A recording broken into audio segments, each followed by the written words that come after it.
ہے حضرت سمرہ ابن جندب رضی اللہ تعالیٰ عنہ صحابی رسول بیان فرماتے ہیں کہ حضور صلی اللہ علیہ وسلم کا معمول تھا کہ روز خواب پوچھتے تھے، پھر بیان بھی اپنا بھی خواب بیان کرتے تھے کہ میں نے یہ خواب دیکھا۔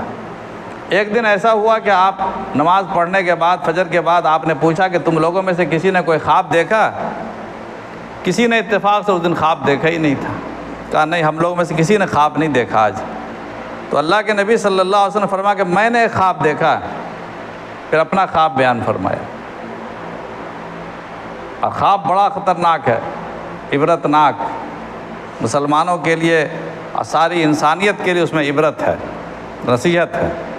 اسی لیے امام بخاری رحمۃ اللہ علیہ نے اس پورے خواب کو نقل کیا تو سرکار دو عالم صلی اللہ علیہ وسلم نے اس دن بیان فرمایا۔ حضرت سمرہ ابن جندب رضی اللہ تعالیٰ عنہ راوی ہیں۔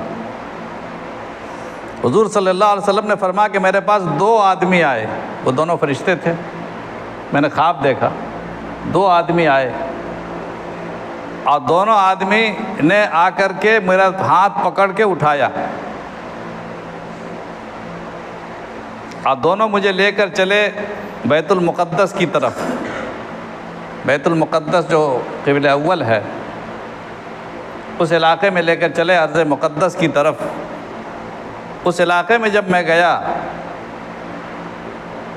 تو میں نے دیکھا کہ ایک آدمی بیٹھا ہوا ہے اور ایک آدمی کھڑا ہوا ہے، اسی کے سرہانے میں سر کے پاس کھڑا ہوا، اور اس کے ہاتھ میں جو کھڑا ہوا ہے اس کے ہاتھ میں بہت بڑا پتھر ہے۔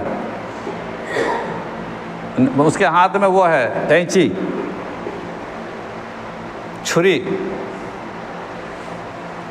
ٹیڑھی قینچی جو ایسے کاٹتے ہیں، درختوں کو کاٹنے کے لیے ایسی قینچی ہوتی ہے نا، ایسے کاٹتے ہیں پکڑ کے،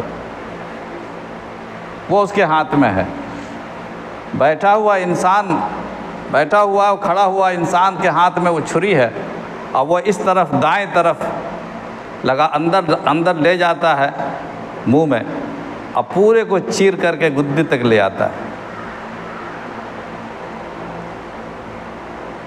اس کے بعد پھر دوسری جانب کو بھی اسی طرح چیرتا ہے،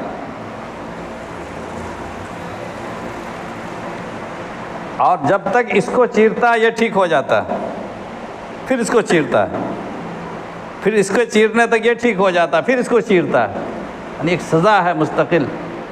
اللہ کے نبی صلی اللہ علیہ وسلم نے پوچھا کہ یہ کون ہے؟ ان دونوں نے آدمیوں نے کہا، ان دونوں فرشتوں نے کہا کہ آپ چلیے آگے، بعد میں بتائیں گے۔